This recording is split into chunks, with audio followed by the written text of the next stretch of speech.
Welcome to Self-Storage Income, everybody. And I'm excited today because for the first time ever, we are technically introducing, I guess. So crazy, right? Like, it shouldn't be introducing, but it technically is because it's on the podcast. But we have George here with us. So a lot of people, especially in the self-storage ecosystem, self-storage income ecosystem, know George. But Connor, I think this is the first time we've ever had him on. It's freaking wild. Like, you think about how long self-storage income has been around. Yeah. It's been a minute. Yeah. And this is the first time we've got George in the house. Mm-hmm. Why we have not done this sooner, I don't know. But I don't know. I'm glad it's happening now, and really, really excited to have you here. Always awesome Welcome, to man. see you, and looking forward to doing more of these in the future. So we're going to be, diving into all kinds of great topics, sharing a bunch of different things. But why don't we just have George give like a little rundown of who you are, what your story is, how'd you end up here in this room with us? Yeah, 100%. I mean, yeah, I'm excited to be here. I mean, like you were saying, AJ, like people inside the community know who I am. We've met at all of our events and everything, but a lot of people, maybe they just listened to the podcast or got the book, and so they're like, they have no idea everything that's going on behind the scenes. So I feel privileged to be on the other side now, on being on the podcast as opposed to being a listener. So excited to be here. That's right. It's awesome. And you've been with us now for 7 years? Yeah, something like that. 7 years. Yeah. And funny enough, a lot of people don't know, but the whole self-storage ecosystem and everything else, I mean, George was my first hire, and it's all here because George has been building it for 7 years with me. Like, it's kind of crazy. I'm trying to remember. I think I actually first contacted you while I was still in the hospital because a lot of people know the story, but I was recovering and been in the hospital for months, and I'd lost my job. And so I was like, all right, I made a promise to myself I was going to allow people to invest with us. And then I was going to teach people and give free information about this industry and about investing and how to be successful in it. And so I had a bright idea that I would have a blog and I was going to call the blog Cash Flow to Freedom. And so I reached out via, what was the platform? Upwork, I think. Upwork, It was yeah. Upwork. And I had a bunch of people right back. I'm like, I need help making a website. And I want to put information on it.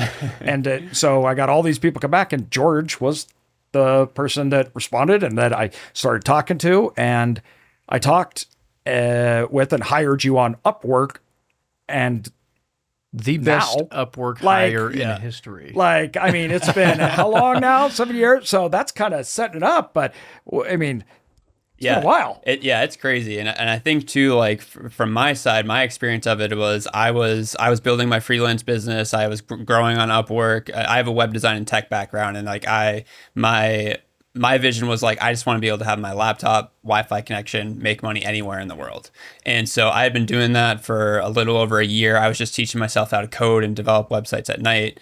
And I was able to do that full time, just getting on clients, whether it was Upwork or just people I knew. And then I just saw this posting to build a website. So like, cool, I'll just apply to that and then get on the phone. And actually too, I was about to get on a trip to Florida for a friend's wedding. And I almost like didn't push forward and take the call. And then I was like, oh, well, let me just take this call. I don't know and I remember saying on the phone, and I was like, I don't know if I'll be able to do this until I get back for a week or so, but I'm definitely in. And it's just crazy to me. I think about timing of things and, these small decisions like, oh, I'll just do this call right now. And then, now 7 years later, we're here recording a podcast. Crazy stuff. It is. I mean, because back then there was no book, there was no podcast, there was nothing. And I had an idea of essentially what, we wanted to do or create. But it was so vague, and it was like, basically I need a vehicle to get the information out. I didn't know how to do it. So a lot of people listening to this and looking at this, I didn't start my career and made content. Like, no, none of that happened. I never made content till I was in the hospital or till after the hospital ever. No Instagram, no nothing. I just worked and built companies and started companies and bought companies and invested in storage. That's all I did. And so the whole idea of saying, I want to get my knowledge out there, that was actually a little foreign to me.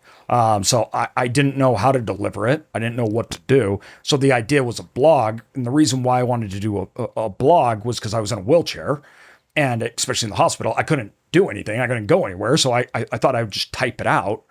Well, I'm a horrible blogger. Like really, really bad. So that was not going to go very well because I just sucked at it. But George was really good at building a website, getting everything ready. And then after I got out of the hospital, we went like kind of to just break the whole feeling and everything. My parents were like, hey, let's take the kids. Let's go to Hawaii.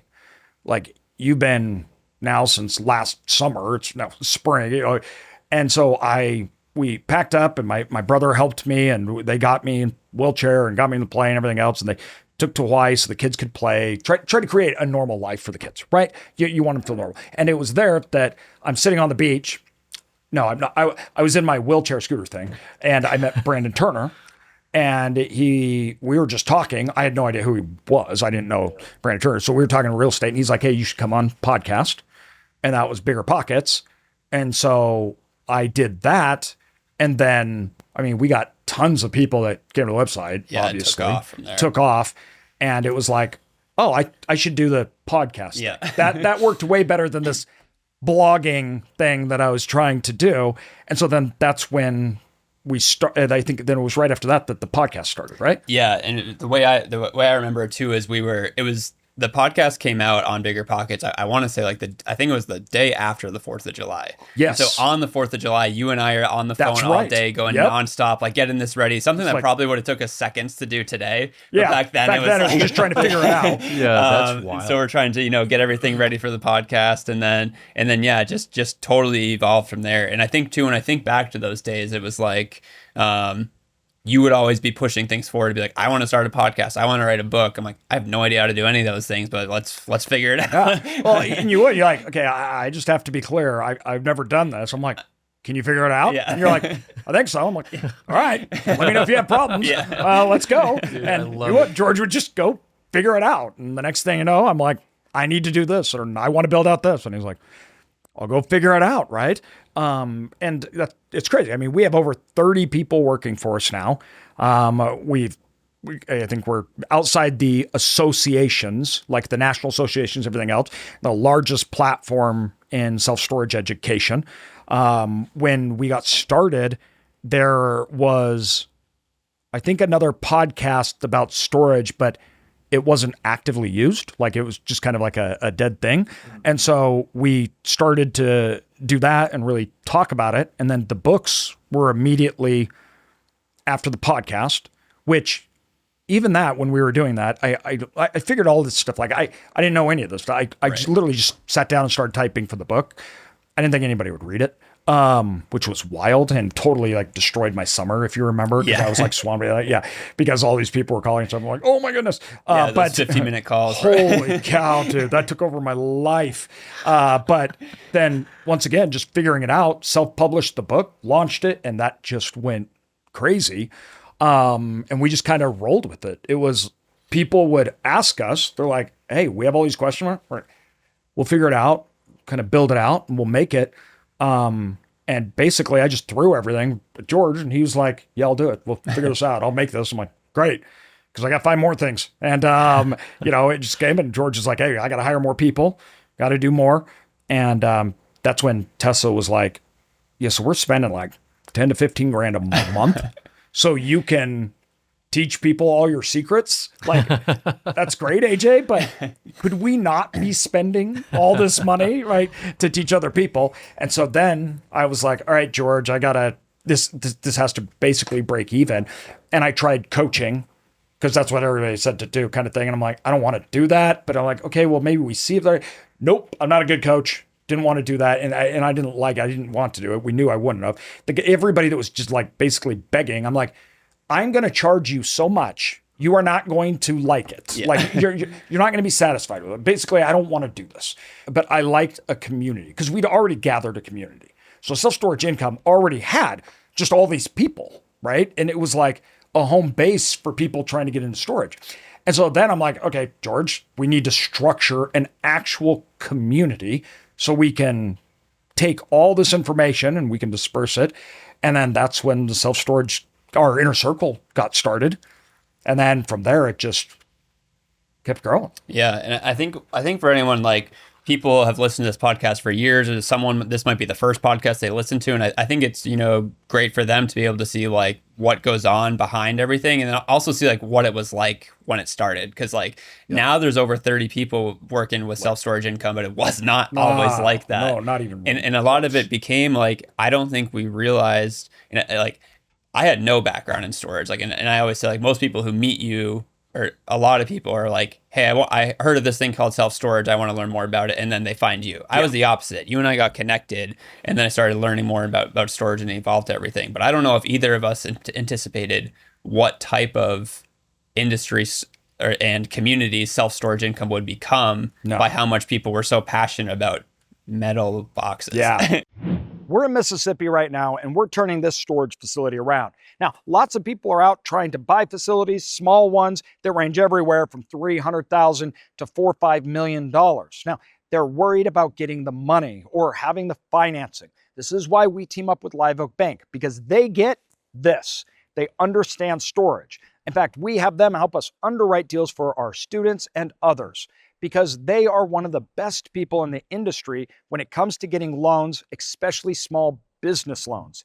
They can actually help the customers when they find the asset, understanding how much debt can I get? What's it gonna look like? Not just because of the customer they're working with, but because of their knowledge base. That changes them from being a bank to being a real asset to the customer. We recommend Live Oak Bank to our students as well as others that are trying to get into the storage business. They have an in-depth knowledge of this asset class, so it's more than a bank. It's more than simply getting money. They're actually an asset and a partner to them, helping them go through all the things that they don't know and understand. The whole idea is free information, right, that we give out. Like, go to YouTube, go to the podcasts, right? Even the books, like our book on Amazon, you have to pay for Amazon to process it, but it's $14.99, which is the lowest amount that we could even offer it. Yeah. So I don't even make money on it. It's like, we're giving it out for free. And that thing is a textbook. I mean, a literal textbook. It is a manual on how to do everything in storage. Nothing like that had existed. And the people that were doing stuff like it was to something like that, $50,000 or whatnot. And so I was like, no, I want to give all this information out for free. Like, I didn't want people, the barriers of entry I felt were high in a world and an industry where only people that put out content, it was always a hook. Mm-hmm. I'll put out some content, but I'm not actually going to tell you that much. You need to pay me for that.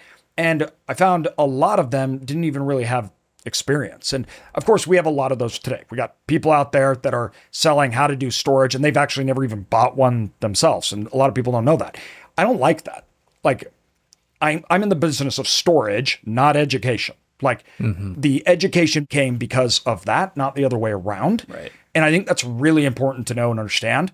I'm an operator, right? This is what I do. We do storage all day, every day. We buy, we own, we operate, we own all the companies, and that's what we had built.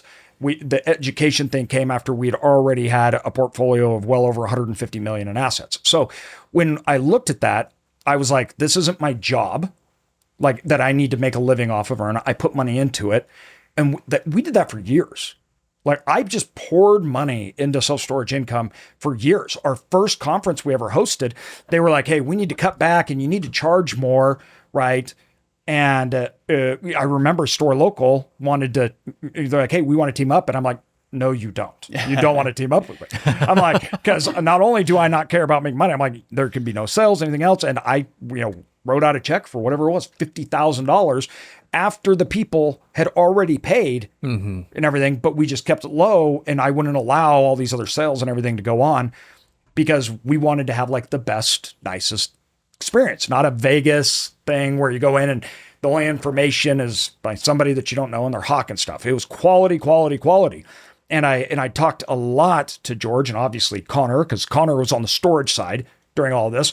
And when it was my name, the name of my company, right? That has to trump everything. Like that's what this is all about, right?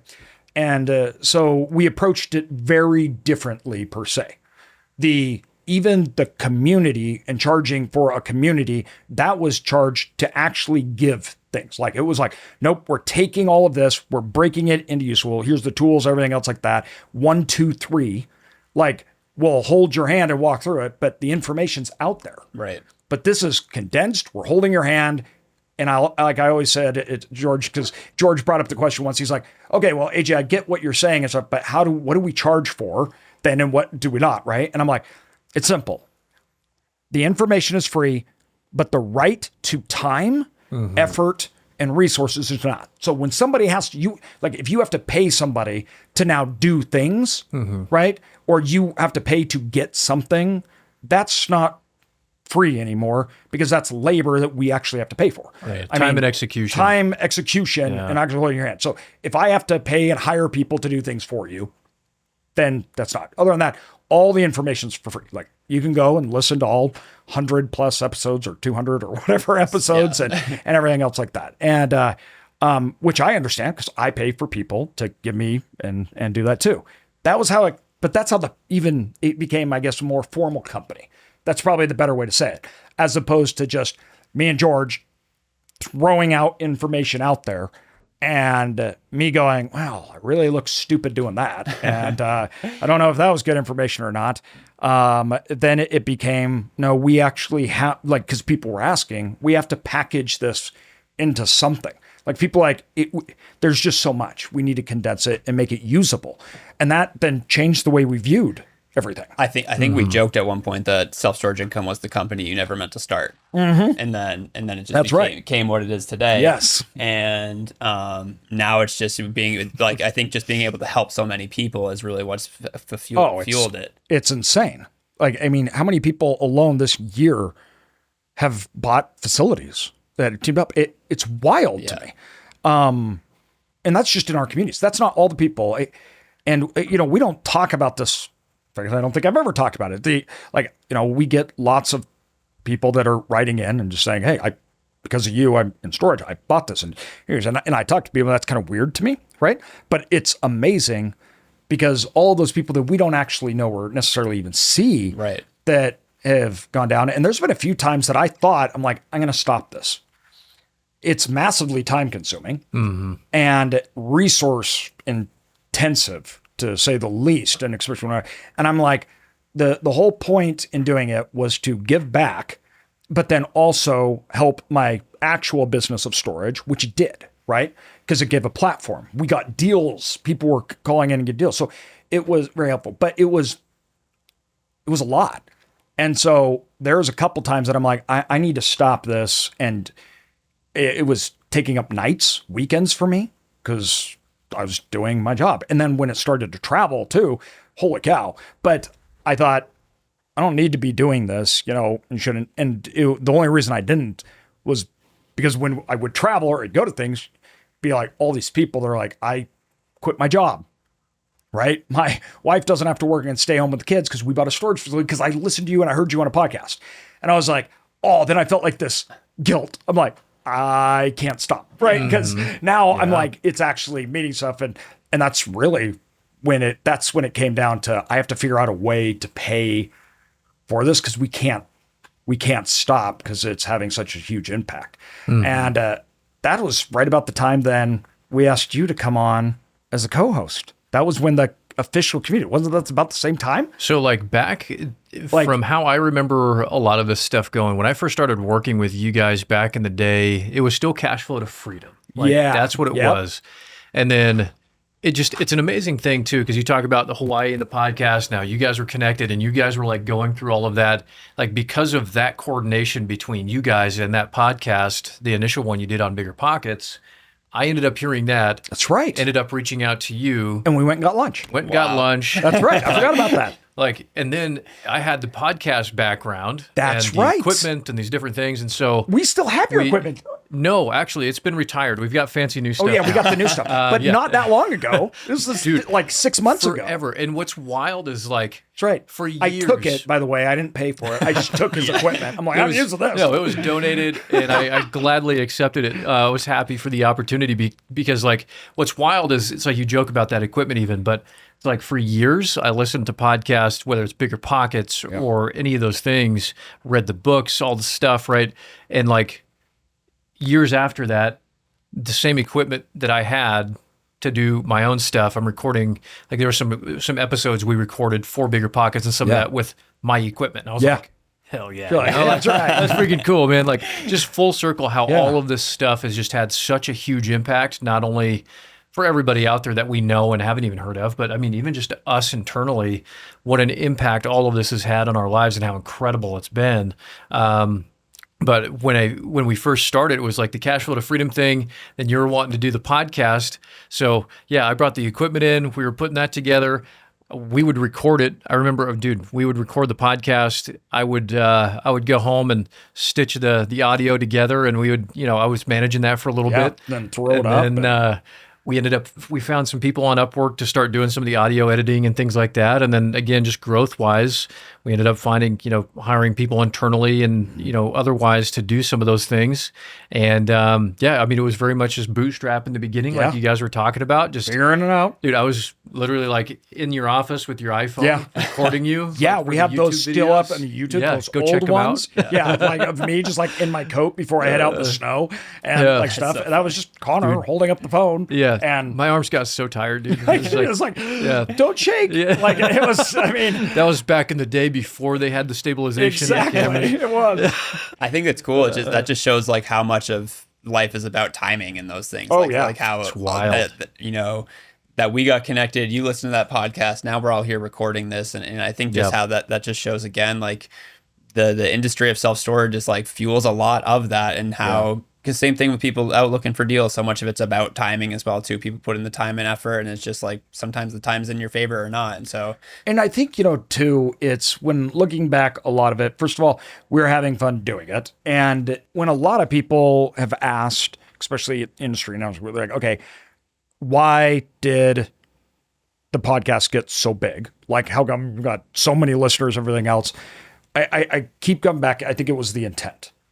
Like, we came on and I'd say, here's the podcast. I didn't have a sponsor. I didn't have anything. Mm-hmm. Like, it was years of just, all right, here's the numbers. Here's what we're seeing.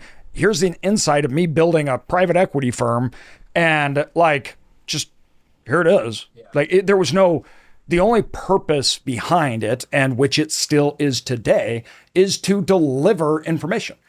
So, and we can say that honestly, because I did it for years. And that was it. There was nothing else. All it was is just simply, here's the information. So when we get on, it's what do we believe is the most important? What are the things that we're facing? What are the issues that we have? Here, we're telling it and trying to be transparent. Mm-hmm. And interesting enough that when we started, a lot of people, I don't know, I don't want to say think bad, but they kind of did. It was like, I give Lance crap because he'd call me the internet boy. And now he's like, oh, I was so wrong. And he's like, you were so on top of everything else. But like that was the thing. A lot of people were like, dude, you started a company that has hundreds of millions in assets. What are you doing on a podcast, right? Like telling everybody, like, what is the point? What is the picture? And funny enough, the truth of the matter is, honestly, if I hadn't been in the hospital or something, I wouldn't have. Right. Like, I wouldn't have done it. There'd been no need to. And the only reason I kept doing it was because of that, because we've been doing this every single week for years. Dude, yeah, you're talking like 6-7 years. The amount of times wild. Everybody that I see, somebody in the LA airport, and then I was just in Nashville, somebody on the street came up and they're like, hey, we love what you're doing, right? Stuff. And they always go, this is weird, but I feel like I know you. And I'm like, you do. You've been listening to me yap for every week for how many years? Like, you better know me. About something you're more excited about than almost any other topic. Yeah. Like, they do, right? They know. But so I think that intent came across where it's like, it's real. Yeah. We're not all sitting here faking something. We're not, it's good, bad. Well, dude, and people know when I'm ticked off about something on the Yeah. podcast, when I'm frustrated because I'm on there and I'm just like, crap, I'm just going to be down. Like they know, they hear it, right? And because we're doing it. Yeah. Well, and whether people acknowledge it or not, I think everybody's got a pretty good BS, monitor, right? Like Yeah. there's so many talking heads out there and there's so many of those people out there just doing things like this. Yeah. And this is their business. This is what they do. Yes. They talk about the things. You kind of alluded to that a little bit. Whereas that genuine just authenticity and They cater reason- content to what they think will deliver outcomes Exactly. so they can Exactly. get something from it, which Yep. is very different. Yeah, no, and so many times, like we might talk about a title or something like that, or Yeah, absolutely. strategic. But a lot of times we come in here and we're like, what do No. we have going on in the world right now? Like, what are we going to talk about? What are we experiencing right now today that would have value for somebody that might be in a similar situation? Like that's how, at least it looks in my head when we're talking about like figuring out even what to talk about topic wise. But it is very apparent to see, or when you see those individuals out there creating content, like you can tell when people are genuine, Yeah. why they're doing it, what they're doing. And it's very easy to spot the ones that aren't, and I think that's really what's led a lot to the success of self-storage income and what it is today and why everything took off so well. Because I think it did shock a lot of people. You're like, dude, you're really going to show me like how to structure a company? Nobody talks about this. You're really going to show me like the numbers Here's everything. with Yeah. the deal that you Yeah. did? Like nobody talks about those things. So it's an amazing thing to do because there's not a lot of people out there doing it or willing to do it. And especially not consistently. I think that's another thing too. Like For a lot of sure. people will go start Yeah. up a podcast Yep. thing, but for us over the years to be doing it, Well, dude, I think 90% of podcasts don't even last a year. it's I mean, it's some insane if number. you don't have a really good reason why, you're not going to Yeah. do it.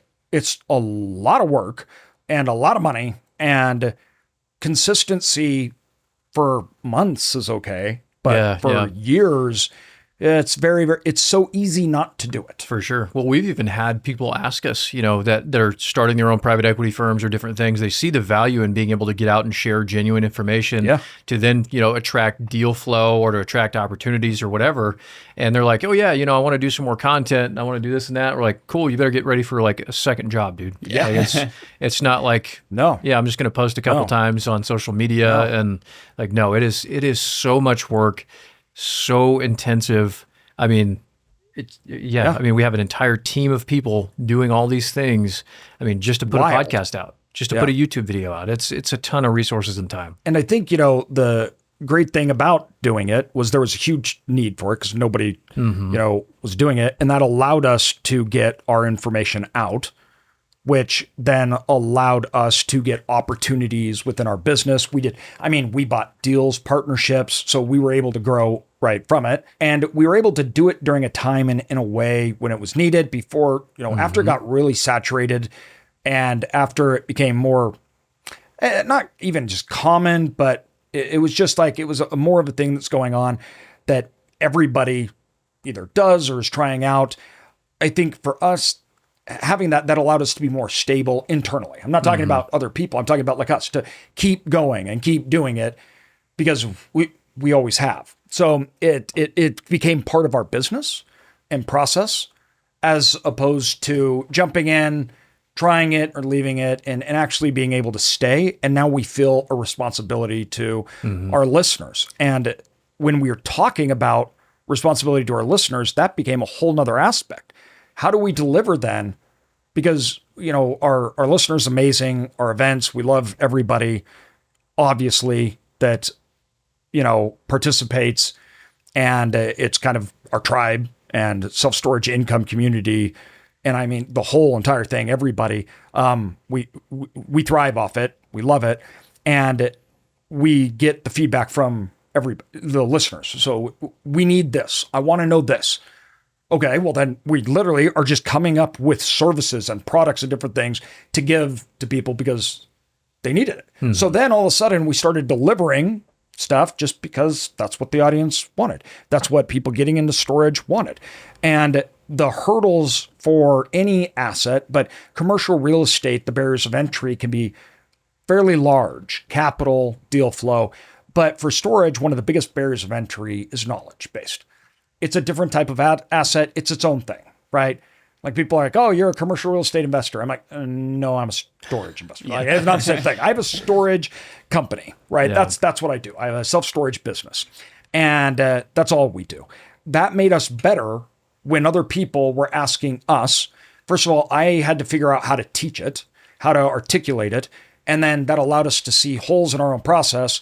But then when they're asking for different things, like our bookkeeping business. So we just launched, 2 weeks ago? Yeah. This month. Yeah. Self-storage bookkeeping. So self-storage, people that own a storage facility, we can do all of their bookkeeping and everything that they need. And that was a direct result from what just people needed. It was like, we need this. And it's so specific to storage. They're like, my accountants, I don't have a dedicated bookkeeper to this. They're not doing things right. And then the cost of it's astronomical. We were going through. And so people asked, we're like, okay, we'll just come together.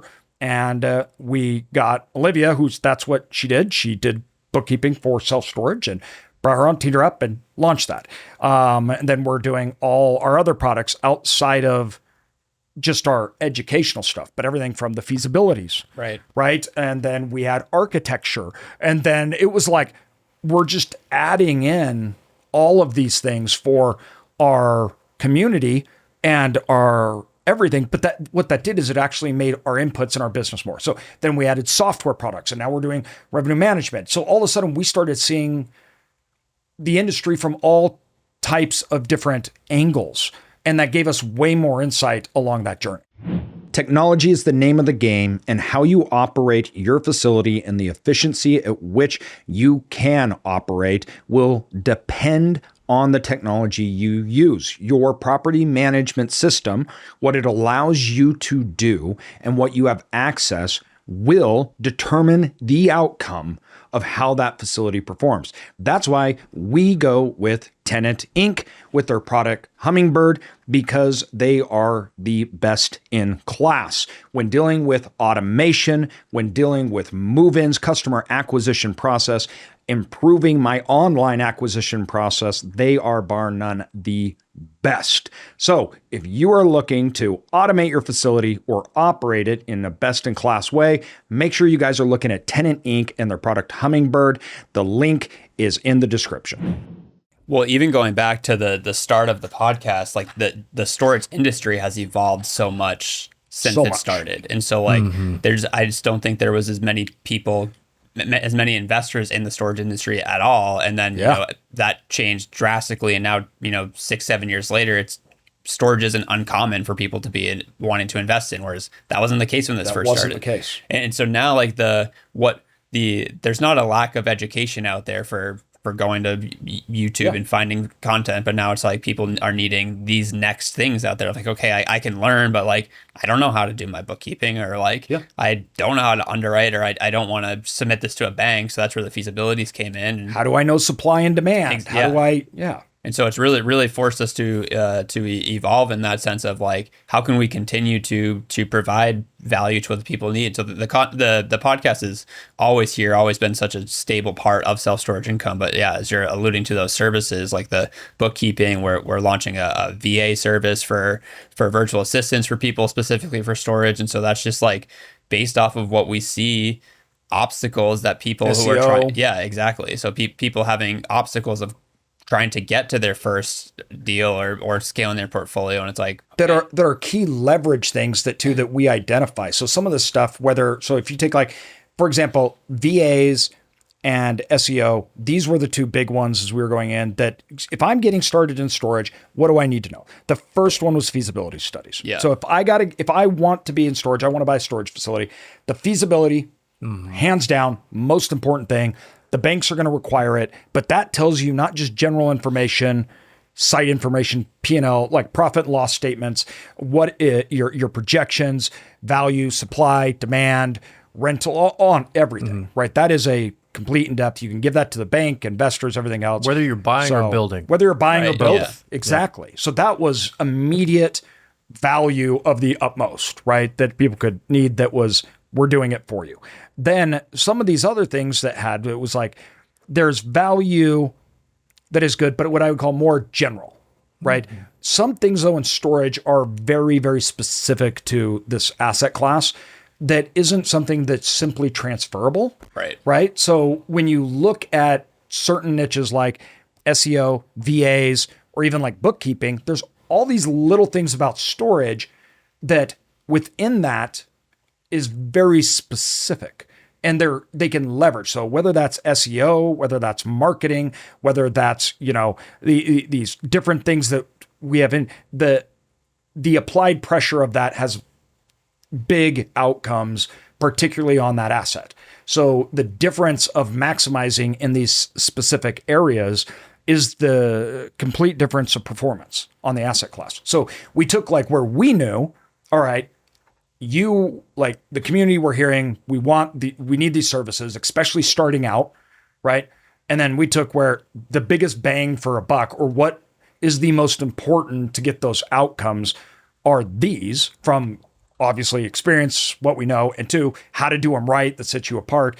And so it allowed us to be able to focus in, which is really helpful because if you're starting out, we have your feasibility, you have to know whether it's good, not, but then you come into all sorts of stuff. How do I get capital? How do I raise money? So then that's a lot of the educational stuff that goes up, right? We have that.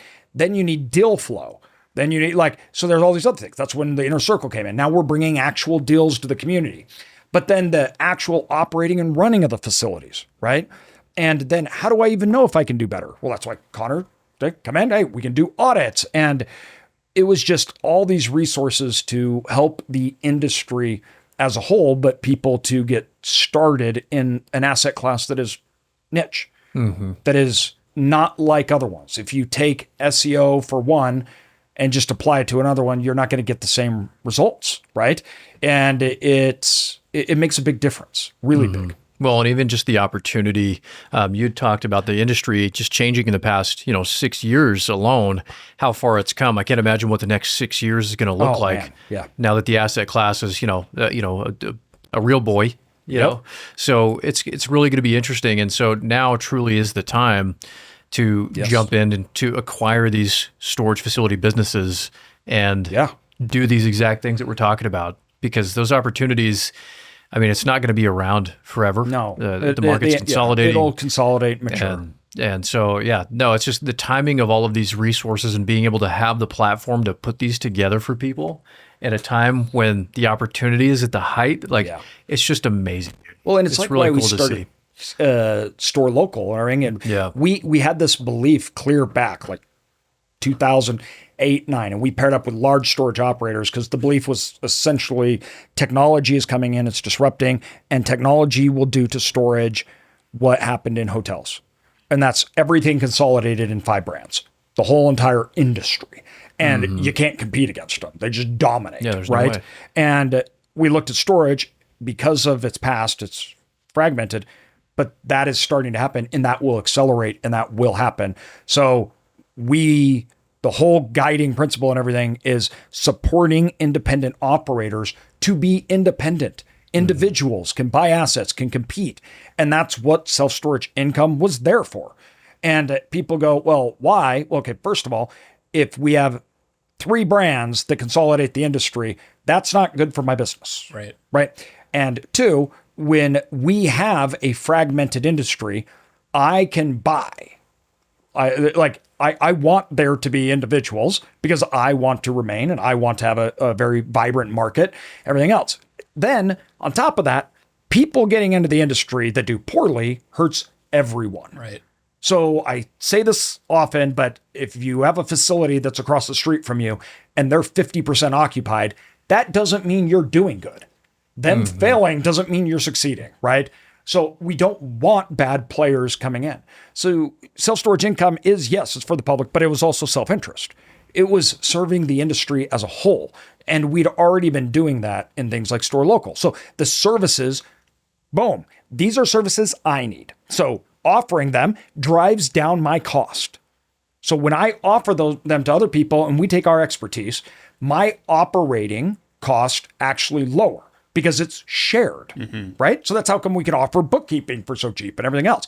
So I have an incentive for my business to be offering it to the public because I'm driving down operational cost. And then my business is more profitable. It is an all for one mentality. And this is something that we took from our last industry we're in, which was insurance, which we started, or were part of the people that started a big association, which was to keep independent brokers independent and operational. We shared technology. So this is something literally my entire adult life I've spent doing in keeping independent within their industries so the big boys didn't take over and do. Self-storage income was a mechanism that we could do that in a way that and couldn't be done. Not in a association model, not in a co-op model. Like, they just couldn't do it. And we could be truly independent and drive opportunity for people to come in and people that are in to lower their costs, to get better performance. And that gave me more facilities to buy because people would bring deals. We'd have partnerships. I got investors from it. And then our operating costs got lower because just like everybody else's got lower. That's what I think is so different about self-storage income. It was made not as an educational company to get money, even though I didn't do the thing, right? And I'm just trying to make that to make my income. It was made to make our business better, our self-storage business better. And the better we helped and made other people, the better we got. And so both of those could grow in unison. And it was a key part to becoming a multi-billion-dollar brand for us.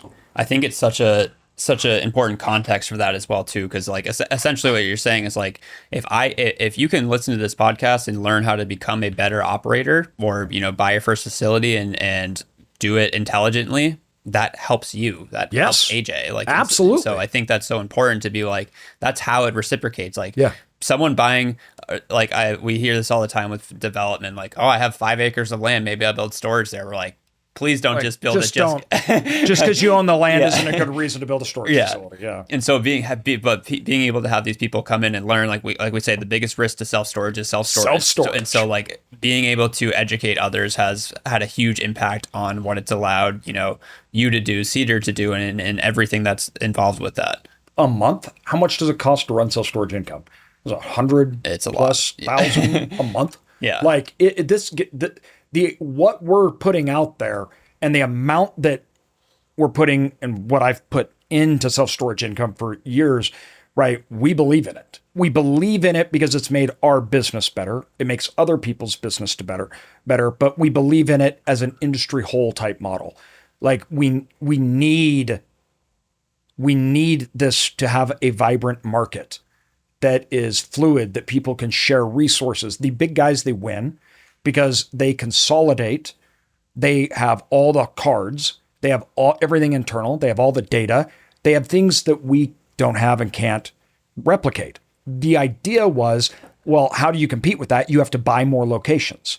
Then you can have all those things. Okay, well, instead of buying more locations, because I'm not going public and I don't have $1 billion lying around, why don't we do it with other people? Then we all have that same advantage. And that you can actually get way bigger than the biggest streets. Right. I don't have to go buy them necessarily to do it. We can all grow our businesses because there's more storage facilities than I'll ever buy, you'll ever buy, or anybody else will buy. So we can all do it and grow our business, but we can actually become more profitable and better because we're using the same network effect that the REITs are using internally, yet we can do it and still all own our own companies. It's I love it. It's a cool concept. And as a beginner, that's so important. I mean, how do you let people know you're there? Like, how do you compete online? How do you get new tenants? What's the lease agreements, right? Is this a good location or is it not? We don't want to gamble and expect the market to make us. We want to make us. So all of these resources helps beginners and large operators in between, everybody, to be successful. And I think it's really been an evolving thing, obviously, over the last years. And that's because the market's evolved. I mean, the market, we've struggled over the last, 3 years. And this year it's finally starting to turn. And we're actually like getting great things and we're seeing stuff. But I've been through this before, went through 2008. And it's trying to share that information. And two, I guess more of that part of that wisdom where it's like, here's information, but we've also been through this. Like, we know what's happening, right? Be patient, building long-term businesses, not short-term. Here's how you take advantage of the markets. As we go through that all together as an industry, it's the refining fire, right? We get better, we're offering better products, but we can also hopefully not repeat past mistakes. Information is only good if we use it and we have it and it can be passed around. And the biggest problem, like George said, in self-storage is self-storage. Yeah. It is. It's the number one thing that you'll have. The number one threat is self-storage. So that's why we you can really take care of that when you have a very educated investor pool and we're all making good decisions and we don't run into head on into a mistake. Like no, we don't want somebody to fail. That makes default rates go up. That makes our industry, it's harder to finance, get investors, like more regulation. More regulation. Yeah. We don't want those things. Yeah. So let's all work together to make more money. And that way the industry stays healthy and we can ward off things like unwanted regulation and scrutiny from bad players. We are all in this industry we're all in it for the long term. This is the only thing we do. But we're in it for a purpose. And that is, we have two purposes. One's to our customers, right? And then the other one's to the investors and owners of the assets. And that produces for us to live and provide for families, communities, and others. And at the end of the day, that's really what it comes down to. And that's why self-storage income, even in the communities, we don't say we hear a lot of people, oh yeah, you're going to get your first facility in 6 months. I don't say that. The goal is not a storage facility. The goal is wealth, financial independence, freedom, having a good business, right? Don't rush in. There's no reason to rush in and make mistakes and do bad things because you're either being pushed into something or you feel that you need to, right? There's so much opportunity. It's wild because the opportunity isn't the same for everybody. And we've seen that over the last 6-7 years now, where the amount of people that have been successful and the amount of people that are wildly successful in totally different ways than I am or anybody else is, right? And that's what makes it fun and interesting. And it's a shared thing. I come from the brokerage, healthcare brokerage industry. In order for me to win, somebody had to lose. I had to take your client. If you went out of business because I'm taking your clients, that's a win for me, right? That was exhausting. That was exhausting trying to kill your competitors all the time, right? I like not being in that kind of environment or industry. It's a lot of fun. Yeah. Well, I think too, like I'm thinking back just like the history of the podcast and what you've been teaching people throughout the years, and like the COVID bubble is what comes to mind. And so like people were buying and everyone was loving it, and you're like, guys, like it's the Warren Buffett quote of be fearful when others are greedy and greedy when others are fearful. But you were telling everyone like, guys, I know things might seem good, but just make sure you're buying for the long term. And then when the bubble popped and we were having the past 3 years of struggle, you're the one telling people like, guys, I've been through this before. Like I know it's hard right now, but like I'm in storage for the long run. And I think that's allowing people to see like, you're not just saying buy deals, buy deals, buy deals, buy deals. Like it's about building wealth, and then also like the value of saying no to a deal that you shouldn't do. And so I think that goes back to like, of course, if someone buys a property, that's amazing. But like, we care more about what that's going to do for you. And we want you to be able to, like, what you've always been so great as, like, here are these massive things happening in the economy and how that's going to affect your daily investment decisions. And when we hope, and the goal is this for everybody, once again, we provide all this free content, free insight. We share our failures, the wins. We want to hear from other people. But to what George is saying, we hope that we can, be like a lantern kind of when you're walking in the fog. I know you can only see 6 feet, but we've been on the path before. So even though we can't directly see what the future holds, we know the path, and we hope that can provide thought-provoking ideas and clarity as you're building and investing, and that we can share that insight and real-world experience so that you can make better decisions, that we can kind of be that light on a hill where it's like, okay, I know where I'm going. We can see it, and then give the tools to actually execute on the path. And that is like, for that, we not only allow people to get into the industry to be successful, but people that are to grow and operate a successful business. and then everybody wins. And that's really our mission here. And, it's been fun, George, having you here and having you on, because so many people don't see behind the scenes and no, but people in our community do. But thanks for coming on, man. Yeah. We appreciate it. It's good having you here. Yeah. Glad we could do this fun stuff, and yeah, good times. We'll see you guys next week. Thanks everybody.